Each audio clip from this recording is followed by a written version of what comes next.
Some secrets are buried so deep, you never expect them to surface. But when they do, they change everything you thought you knew about yourself, about love, and about the meaning of family. I was 73 years old when I discovered the truth that had been hidden from me my entire life. Hello, my dear ones.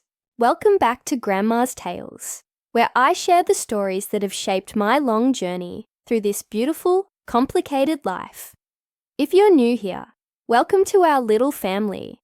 Please take a moment to hit that subscribe button and ring the notification bell. You won't want to miss the stories I have waiting for you. And if today's story touches your heart, please give it a like and share it with someone who might need to hear it. Now, pour yourself a cup of tea, settle into your favorite chair, and let me tell you about the day my world turned upside down and somehow found its way right side up again. It was a crisp October morning in 2019, the kind of day when the leaves crunch under your feet and the air smells like cinnamon and memories. I was helping my daughter Sarah clean out her father's study. My beloved husband Robert had passed 6 months earlier, and we'd finally found the courage to sort through his things. Robert had been a meticulous man, every document filed, every receipt organized, every memory carefully preserved in its proper place, which is why what happened next was so shocking. Sarah was going through his desk drawers when she found a small metal box tucked away in the very back of the bottom drawer, behind old tax returns and warranties for appliances we no longer owned. The box was locked, but the key was taped to the bottom. So very like Robert to be practical, even with his secrets. "Mom, what's this?" Sarah asked, holding up the weathered metal container. It was about the size of a shoebox, painted dark green, with small scratches and dents that spoke of many years hidden away. I had never seen it before. In 47 years of marriage, Robert had never mentioned this box. My heart began to race with a peculiar mixture of curiosity and dread. Sarah opened it, and inside, we found things that made no sense at first. There was a faded manila envelope with my name written on it in Robert's careful handwriting. Below that, a stack of old photographs I'd never seen, and several official-looking documents folded neatly and tied with a blue ribbon. With trembling hands, I opened the envelope with my name on it. Inside was a letter, also in Robert's handwriting, dated just 2 years earlier. "My dearest Eleanor," it began, "if you are reading this, then I am gone, and I pray you can forgive me for keeping this secret for so long. I always meant to tell you, but as the years passed, it became harder and harder to find the right moment, the right words.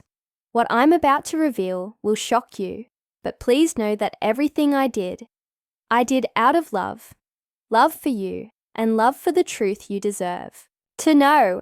My hands were shaking so badly that Sarah had to take the letter and read it aloud. Her voice grew quieter with each word as the impossible truth unfolded. "Eleanor, you were adopted. Your parents, James and Margaret Wilson, whom you knew and loved as your birth parents, took you in when you were just 6 months old. Your birth mother was a young woman named Catherine Rose Hartwell. She was 17, unmarried, and her family arranged for you to be placed with the Wilsons, who had been trying to have a child for many years." The room started spinning. I felt Sarah's arm around my shoulders, but everything seemed far away, like I was looking at my life through the wrong end of a telescope. "I learnt this truth early in our marriage," Sarah continued reading. "Your father James told me on his deathbed, made me promise to watch over you and protect you from this knowledge, if it would cause you pain. But he also gave me these documents and photographs, saying that someday you might need to know where you came from." Sarah's voice broke as she continued reading. "In this box, you'll find your original birth certificate. photographs of your birth mother, and information about your biological family.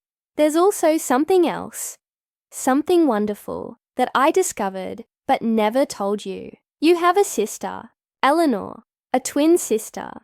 If you're feeling the same shock I felt in that moment, please take a second to like this video and let me know in the comments if you've ever discovered a life-changing family secret.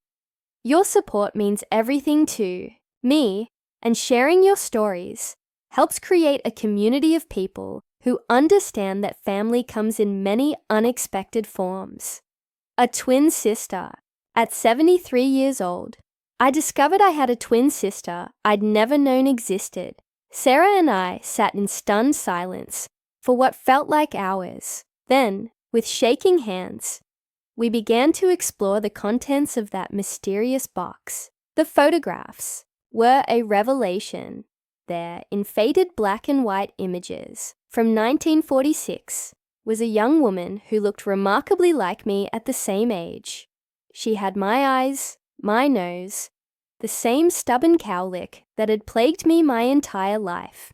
This was Catherine Rose Hartwell, my birth mother, and she couldn't have been more than 17 when these were taken. But it was the official documents that truly took my breath away. There, on my original birth certificate, was listed not one baby, but two. Baby A, Eleanor Rose Hartwell. Baby B, Emma Grace Hartwell. Twins, born on March 15th, 1946, at St. Mary's Hospital. Emma. I had a sister named Emma, according to Robert's carefully researched notes. And I realized then that my husband had spent years quietly investigating this story. Emma had been placed with a different family, the Murphy family, who lived 3 towns over from where I grew up. Mom, Sarah whispered, you have to find her. You have to try. But fear gripped my heart. What if Emma didn't know she was adopted? What if reaching out would destroy her life, the way this revelation was shaking mine? What if she didn't want to be found? Robert's letter seemed to anticipate my fears.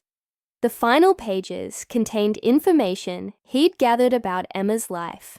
She had married a man named Thomas Chen in 1969. They'd had 3 children. She'd worked as a school teacher for 37 years. And most importantly, she'd spent years searching for information about her birth family. Emma knew she was adopted, and she was looking for me. It took me 3 days to work up the courage to make the phone call. 3 days of staring at Emma, Chen's phone number, written in Robert's careful handwriting, imagining every possible conversation, every way it could go wrong. Sarah finally dialed the number for me. I sat beside her, my heart pounding so hard I was sure it would burst. The phone rang once, twice, 3 times. Then a voice answered that sounded so much like my own, it sent chills down my spine. Hello? Hello? Sarah said, her voice carefully gentle. I'm looking for Emma Chen, formerly Emma Murphy. This is Emma. May I ask who's calling? Sarah looked at me. I took the phone with trembling hands. Emma, this is going to sound impossible, but my name is Eleanor Hartwell Wilson. I believe you're my twin sister. The silence on the other end of the line lasted so long that I thought she'd hung up. Then I heard a sharp intake of breath, and when Emma spoke again, her voice was thick with tears. Eleanor, oh my God, Eleanor Rose, I've been looking for you my entire life. Friends, I need you to pause and imagine that moment.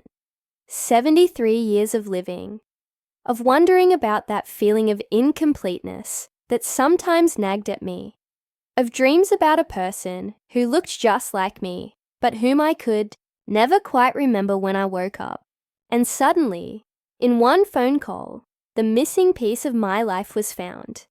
If this story is touching your heart, please hit that like button and share it with others who might need to hear about the power of family and love that transcends time. We arranged to meet the following Saturday at a small cafe halfway between our 2 towns. I hadn't slept properly since the phone call.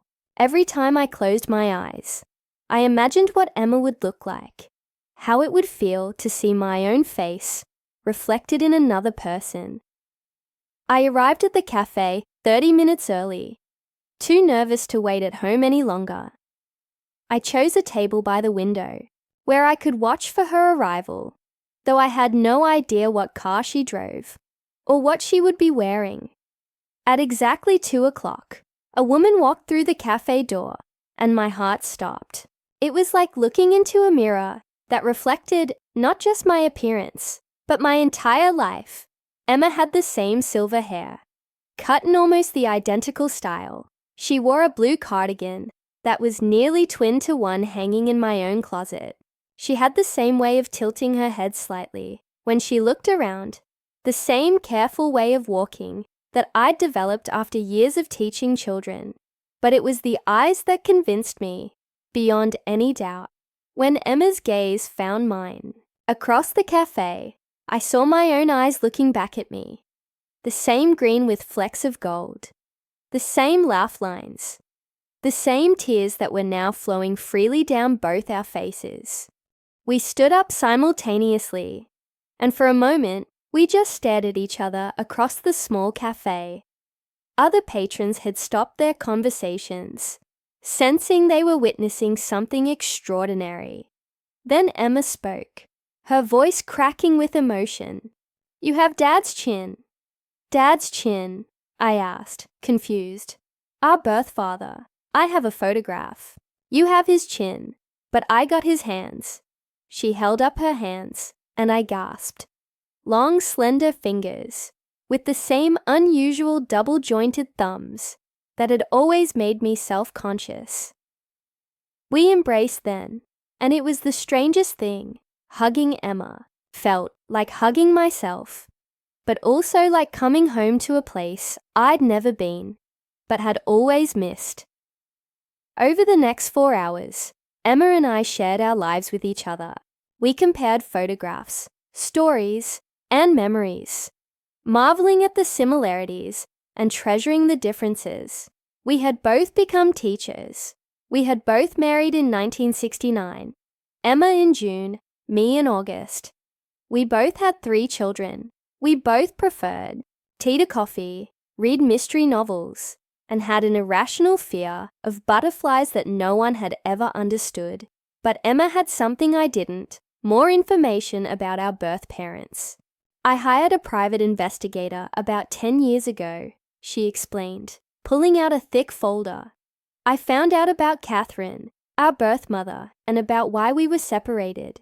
The story she told me was both heartbreaking and beautiful. Catherine, Rose Hartwell, had been 17 and in love with a young man named David Sullivan. They had planned to marry, but David was shipped out to Europe with the army before he knew Catherine was pregnant. He was killed in France just 2 weeks before the war ended. Catherine's family was wealthy but strict.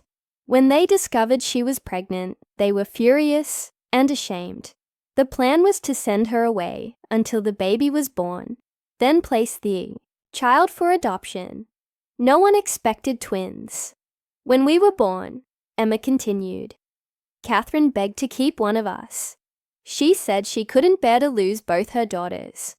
Her parents agreed to let her keep one baby, but only if the other was placed for adoption, and Catherine never tried to contact her. "She chose you," I whispered, though the words came out as more of a question. Emma shook her head, tears streaming down her face. She couldn't choose, so she asked the nurse to take the first baby to her arms. And that would be the one she kept. That was me. You were the one who went to the Wilson family. But why were we never told we were twins? Because Catherine's parents insisted that all records show only single births. They didn't want any chance of us finding each other and exposing the family secret.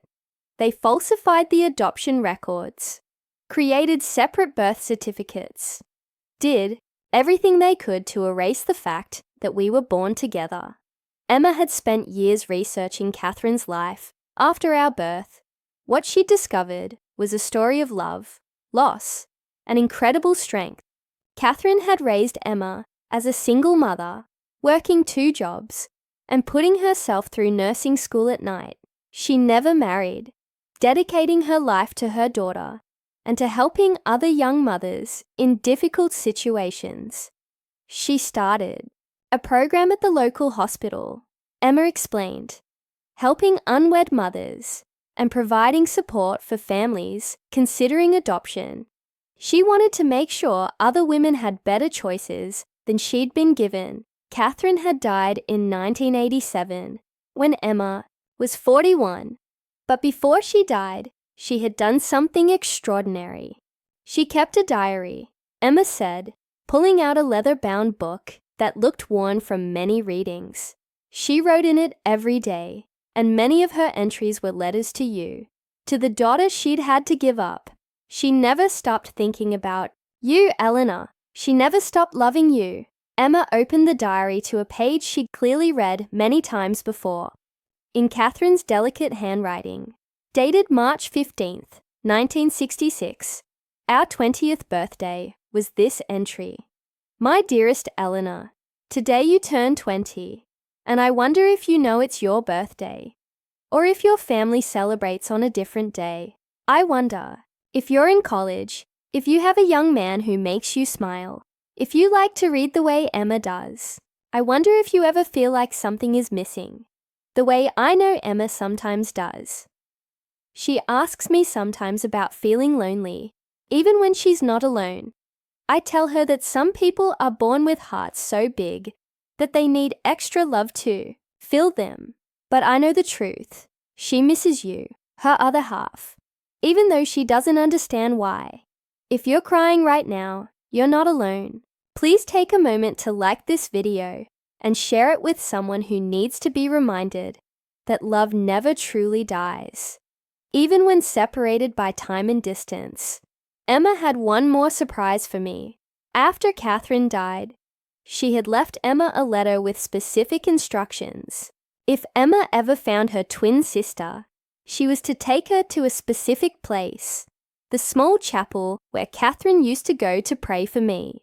The next week, Emma drove me to St. Catherine's Chapel, a tiny stone church about an hour from where we'd both grown up. It was a place neither of us had ever been, but Catherine had visited every year on our birthday to light candles and pray for both her daughters. Inside the chapel, Emma led me to a small side altar dedicated to St. Monica, the patron saint of mothers. There, in a small brass plaque, was an inscription that took my breath away. In loving memory of Eleanor Rose, the daughter of my heart, who lives somewhere in this world. May she know she is loved. Catherine Rose Hartwell, 1946-1987. Below the plaque was a small shelf with a leather journal. Emma explained that Catherine had left instructions for this journal to be placed here after her death, with the message that if her lost daughter ever found it, she should know it was meant for her. With trembling hands, I opened the journal. On the first page, in Catherine's careful handwriting, my dearest Eleanor, if you are reading this, then my prayers have been answered, and you have found your way back to the love that never left you. This journal contains letters I wrote to you every year on your birthday. I never knew where to send them, so I sent them to God instead, trusting that somehow, someday, they would reach you.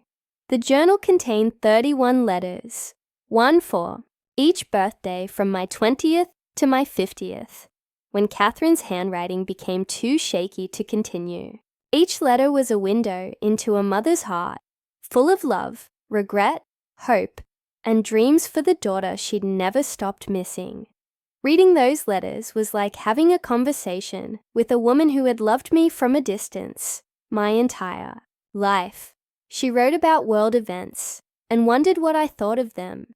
She wrote about Emma's milestones and hoped I was experiencing similar joys.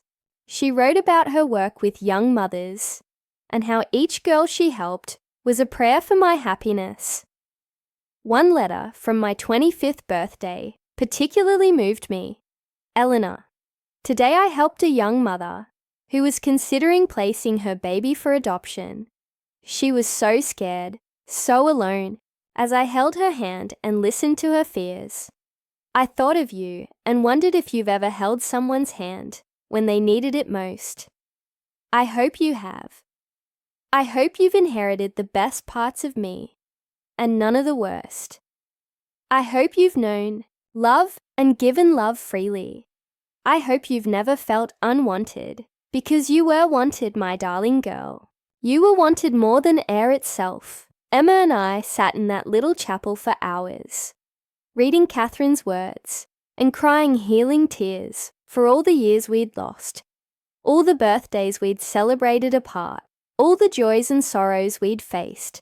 Without knowing, we had someone who shared our very DNA, walking through similar experiences in the world. Finding Emma opened a door to an entire world I'd never known existed. Through her research, she'd located several cousins on Catherine's side of the family, and even some relatives of our birth father, David Sullivan. It turned out that David had a brother who had survived the war and settled in California. That brother, Patrick Sullivan, had 3 sons, all of whom had children of their own. I suddenly had cousins, second cousins, and even some great nieces and nephews I'd never known about. Patrick Sullivan was still alive at 94, living in a care facility in San Diego. When Emma called to tell him about finding me, he wept. Over the phone, I have a photograph of your father holding you both. He told us during our first phone conversation. You were just a few weeks old. David sent it to me right before he shipped out. He was so proud, so in love with you babies, and with your mother. He wrote me that he was going to marry Catherine the moment he got home and give you girls the best life he could manage. Patrick arranged to send us copies of letters David had written from Europe. Letters full of plans and dreams for the family he'd never have the chance to meet. Reading my birth father's words, seeing his handwriting for the first time, was another piece of the puzzle of my identity falling into place. Discovering Emma created ripples that spread far beyond just the 2 of us. Our children, who had grown up as only children, or with the siblings they'd always known, suddenly had a whole new branch of family to explore. Sarah and Emma's oldest daughter, Michelle, discovered they shared not only genetics, but also a passion for genealogy. They began collaborating on mapping our entire family tree, reaching back generations and forward to include all the children and grandchildren, who now knew they had aunts, uncles, and cousins they'd never suspected existed. Emma's middle child, David, named after our birth father, though she hadn't known it at the time, was a chef who specialized in traditional Irish cooking. My youngest son, Michael, was a food writer. They began collaborating on a cookbook featuring recipes from both sides of our adopted families, calling it Gathered Together, Recipes from Families Found. But perhaps the most beautiful connection was between Emma's youngest daughter, Grace, and my daughter-in-law, Jennifer. Both had struggled with infertility for years. When they met at our first big family gathering, they immediately bonded over their shared experience. Grace had eventually adopted 2 children from China, and Jennifer was in the early stages of the adoption process. Grace became Jennifer's mentor and support system, helping her navigate the complex emotions and logistics of building a family through adoption. The way family connections can create new bonds and healing is truly miraculous. If this story is resonating with you, please take a moment to like this video and tell me in the comments about unexpected connections you've discovered in your own life. While finding Emma brought tremendous joy, it also opened up some unexpected emotional wounds. For weeks after our reunion, I found myself grieving for all the years we'd lost, for the childhood we should have shared, for the support we could have given each other through difficult times. I went through a period of anger toward my adoptive parents, James and Margaret Wilson. How could they have kept such a monumental secret from me? How could they have let me go through life not knowing I had a twin sister, Emma, who had experienced similar feelings when she first discovered she was adopted? Help me work through these complicated emotions. We spent hours talking through our feelings, sometimes individually and sometimes together, often with the help of a counselor who specialized in adoption issues. I had to learn, Emma told me during one particularly difficult conversation, that our parents, all of them, birth and adoptive, made the best decisions they could with the information and options they had at the time. The world was different then. Single motherhood carried a stigma we can barely imagine today. Adoption was shrouded in secrecy because people thought that was kindest for everyone involved. Slowly, I began to understand that my parents, James and Margaret, had kept the secret not out of malice or shame, but out of love and a desire to protect me from potential pain. They had given me a beautiful childhood, an excellent education, and all the love two parents could offer. The fact that they weren't my biological parents didn't diminish the reality of their love or the validity of my family with them. One of the most challenging aspects of discovering Emma was learning how to integrate this new relationship into my existing life and relationships. At 73, I had well-established routines, friendships, and family traditions. Suddenly, having a twin sister meant renegotiating some of those relationships and finding space for this new, incredibly important connection. Some friends and extended family members struggled to understand the intensity of my bond with Emma, but you just met her. One longtime friend said, when I explained why I was spending so much time traveling to visit Emma or talking with her on the phone, how can you be so close to someone you've only known for a few months? What that friend didn't understand, what no one could understand unless they'd experienced it themselves, was that Emma and I weren't strangers getting to know each other. We were two halves of a whole that had been artificially separated. Finding our way back to our natural state of connection, Emma and I discovered that we had similar sleep patterns, similar ways of organizing our homes, similar reactions to stress. We both talked to ourselves while cooking. We both saved every greeting card we'd ever received. We both had recurring dreams about searching for something we couldn't name. Dreams that stopped completely after we found each other. For our first birthday together, our 74th, Emma and I decided to create a new tradition. We would spend every birthday together from now on, making up for all the birthdays we'd celebrated apart.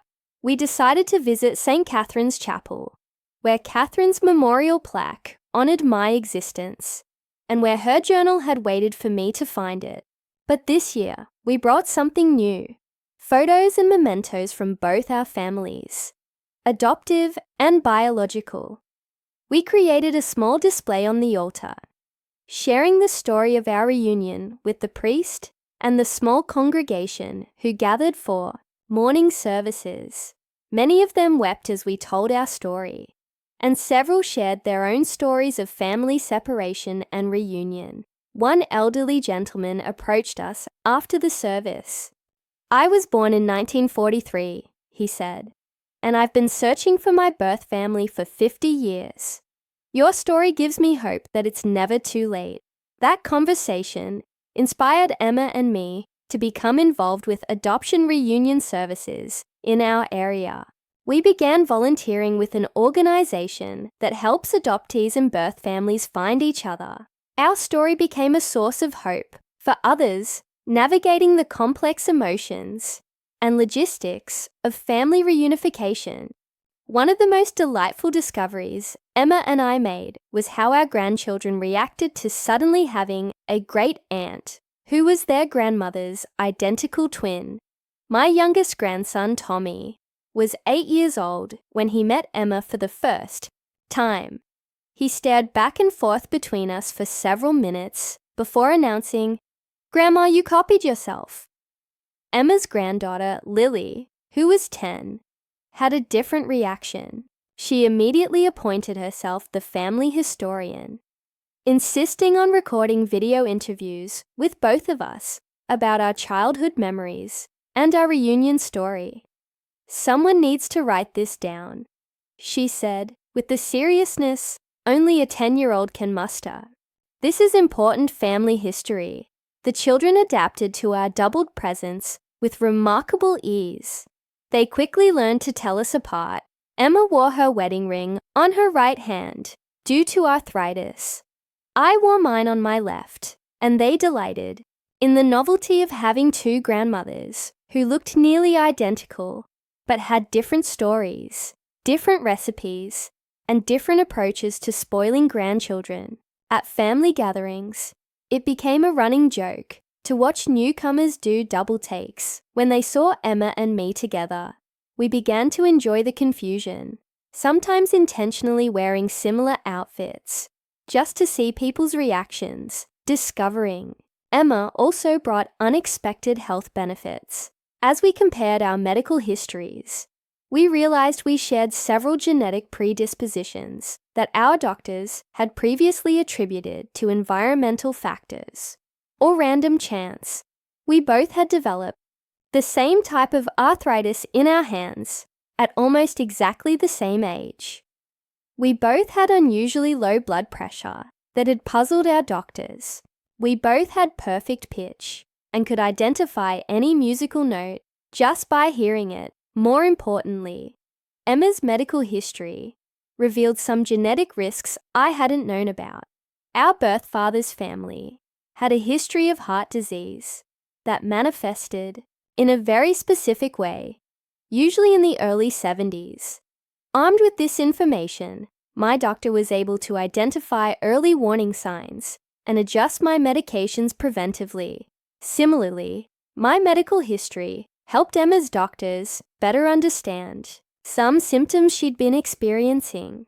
Having access to our shared genetic information allowed both of us to receive better, more personalized health care. As wonderful as finding Emma was, it also highlighted some pieces of our puzzle that would remain forever missing. We would never know what it felt like to grow up together, to share childhood secrets, to comfort each other through teenage heartbreaks. We would never meet Catherine or David, never thank them for creating us, never ask them the thousands of questions that arise when you discover your origins at 73 years old. There were moments when the weight of everything we'd missed hit us both like a physical blow. During one of our phone calls, Emma broke down crying, saying, "I wish I could have been there when your children were born. I wish you could have been there when Catherine was dying." These moments of grief were real and necessary. We learned to let ourselves feel the sadness of what was lost, while still celebrating the miracle of what we'd found. Our reunion story began attracting attention beyond our immediate families. A local newspaper wrote about us, which led to interviews with radio stations and eventually an invitation to speak at adoption conferences. We discovered that our story was unusual, not just because we'd found each other so late in life, but because our reunion had been so immediately and completely positive. Many adult adoptee reunions are complicated by conflicting expectations, different life circumstances, or unresolved trauma. Emma and I felt a responsibility to share our story in a way that was honest about our good fortune, while still offering hope to others in similar situations. We began speaking at adoption support groups, sharing both the joy of our reunion and the practical challenges of integrating a new family relationship at our age. One of the most rewarding aspects of this work was meeting other people who had discovered siblings or parents later in life. Each story was unique, but the themes were often similar. the sense of finding a missing piece, the complexity of building new relationships with genetic family members, the importance of being patient with the process of integration. As months passed and Emma and I settled into our new relationship as sisters, I often thought about Robert and the secret he'd kept for so many years. Initially, I'd felt hurt that he hadn't told me about the documents in his study, but gradually, I came to understand his position. Robert had known me well enough to recognize that I would have been compelled to search for Emma immediately upon learning about her, regardless of whether it was the right time or whether she wanted to be found. By keeping the information until after his death, he'd ensured that the search would happen when both Emma and I were emotionally ready for it. Going through Robert's other papers, Sarah and I discovered that he'd actually been quietly monitoring Emma's life for years. He'd never contacted her directly, but he'd made sure she was safe and well.